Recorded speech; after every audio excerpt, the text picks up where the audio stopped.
For my persuasive speech, I went ahead and chose, should living together be prerequisite? Basically meaning, should couples be moved in together or living together before they get married?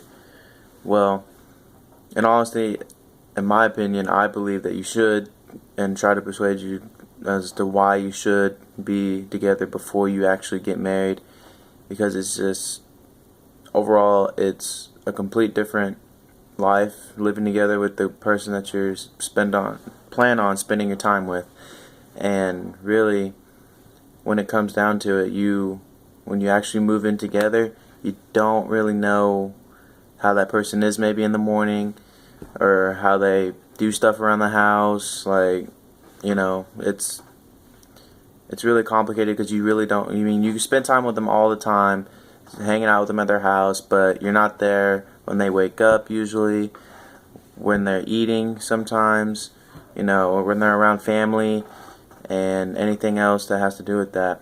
And so when you get the opportunity to decide to live with each other, it's a complete different life, because you're around each other 24/7 and you have to put up with them every day. And the question is, can each other put up with each other for the rest of their lives as soon as they move in?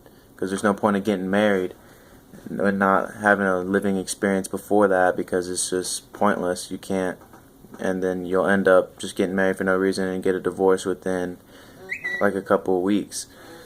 And I had to do some ratings on it and see how it was, and it says right here, for newly study found that marriage was less likely to survive 10 to 15 years mark among couples who weren't engaged when they lived together, findings similar to earlier research.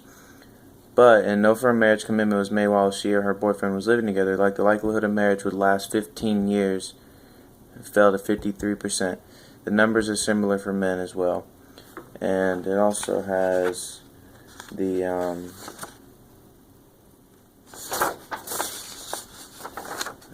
and it also talks about when they have degrees and stuff, more likely to delay their marriage, but also likely to eventually get married and stay married for at least 20 years. So really, if you're settled down, really, both have degrees, both have settled jobs, and you're still living together, then you're pretty much just on track. All you need to do is just make the official commitment to it. And then it goes on about other kind of races, like Hispanics. Among men, 62% of Hispanics were still in the first marriage at 20 years compared to 54%, while whites and 53% of black. So really, all of races wise, it's all the same. But to start off with the mood, can you deal with the mood? Most people in the mornings usually have a little temper, because the majority of them are not morning people. And the question is, can you handle that? Can you handle their temper every morning for the rest of your life? You might make a move, maybe go to the other room and shower or something like that. Just don't bother them, however it is with each other. Can you do that? Action-wise, how can you handle them with a bad day? Can you make it better? They come home from a bad day at work or sport, whatever they were doing, and can you be the person to help them out and make it a better day, even though it was just the most terrible day ever? Emotion-wise, can you be there when they're depressed? Can you help them out? Can it be a good cause for you to actually be the guy or girl to help each other out when you're at your down and darkest moments in your life? So that's really big, is moods. Can you deal with all the problems and goods at the same time and still stick together? Cleanliness, well, if the person is dirty and stuff, when you get there and you move in, you find out that their kitchen is just a pigsty and nothing is cleaned ever, and it's just awful, well, you're pretty much, the odds of you wanting to stay are pretty slim. Bathroom wise, you both just got your stuff moved in, so therefore you're gonna have to share a bathroom maybe, and you don't know if the guy has so much stuff or the girl has so much stuff to where it's just a pile up and it's just all scattered all over the place. And can most people live with that? Maybe. Or they can just try and get another bathroom at the same time. The closet and bedroom wise, I mean, can they keep their room clean? Has their closet organized and everything? Nobody knows until you actually get the chance to live with them. You don't know how they are keeping their room clean, really, or their closet, if it's organized or it's just stuff throwing in there. And that's really all about your cleanliness. Can you handle being clean, or will you be the good couple to actually be clean to each other so you don't live like pigs? Future-wise, after you've been living together, you know, you've been living together and it feels like it's going on pretty good, everything's good, and then it comes down to your partnership of if you both can discuss who's going to be paying for what proportion of the bills, taxes, anything like that. You know, if you can all work this out real well, you'll be just fine.